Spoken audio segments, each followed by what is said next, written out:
Et un ballon capté par l'arrière toulousain Clément Poitrenaud sur ce coup d'envoi frappé par Johnny Wilkinson. Ça s'écroule côté droit.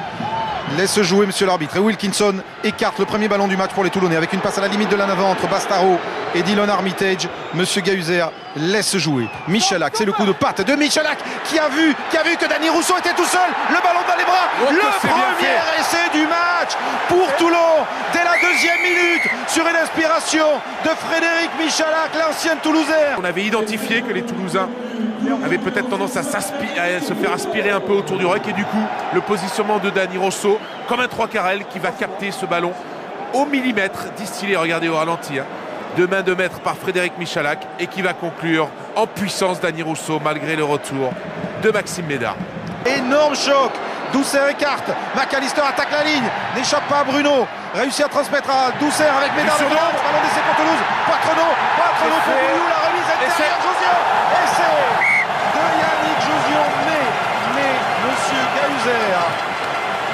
Monsieur Gahuzer, la passe. A un doute sur la dernière passe. Vidéo. L'essai ne sera pas accordé. Non. Ok. Mais il est à 5 introductions Toulon. En avant de passe. Et il l'attend Wilkinson, regardez-le sur ce plan large. Il est placé des 40 mètres. Il a marqué contre Leicester. Et voici le drop de Johnny Wilkinson qui va passer entre les poteaux et donner 5 points d'avance à Toulon. Qui introduit ce ballon avancé de la mêlée toulonnaise. Mazoé, avantage sur la mêlée. Dylan Armitage, la passe pour Palisson, Poitrenaud, et comme ça ne profite pas, monsieur Gahuzer revient à cet avantage et cette pénalité-là, mentalement, pour les deux équipes, elle est essentielle, voire décisive.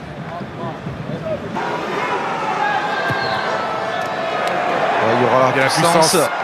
Et ça passe. Johnny Wilkinson frappe encore et toujours.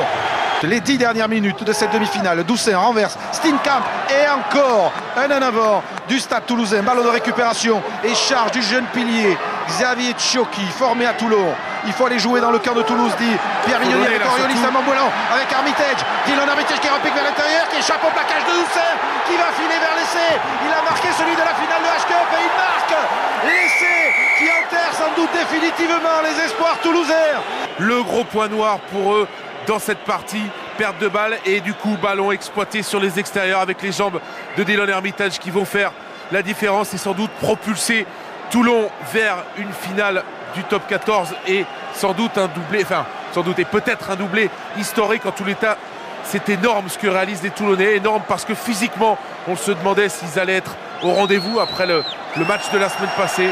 Et ils jouent, ils se passent le ballon mais ils n'avancent pas les Toulousains. Bloqué, pris dans la nasse, le ballon est récupéré et Bastaro botte à sa manière en touche pour libérer le rugby club toulonnais qui sera pour la deuxième année consécutive en finale du top 14, 24-9. Ce doublé qui semble impossible à Guinoves qui félicite Pierre Mignoni. Eh bien les Toulonnais vont pouvoir le tenter la semaine prochaine.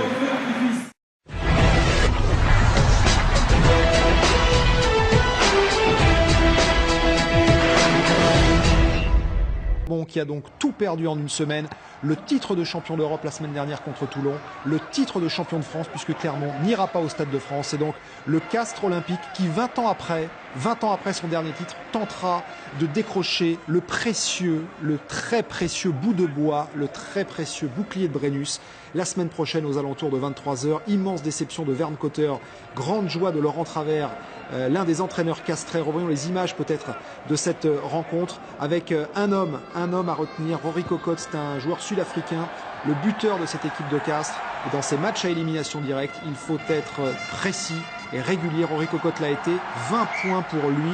Les Clermontois sont complètement passés à côté de leur sujet méconnaissable. Le plus mauvais match de leur saison, assurément. Un seul essai inscrit, il arrive maintenant avec cette interception, voilà, cache de Romain Cabane qui file droit vers l'embut, près de 80 mètres de course. Il ne sera plus revu, l'essai sera transformé 25-9. Attention, car Castres peut bouleverser la donne. Et heureusement pour le rugby français qu'au moins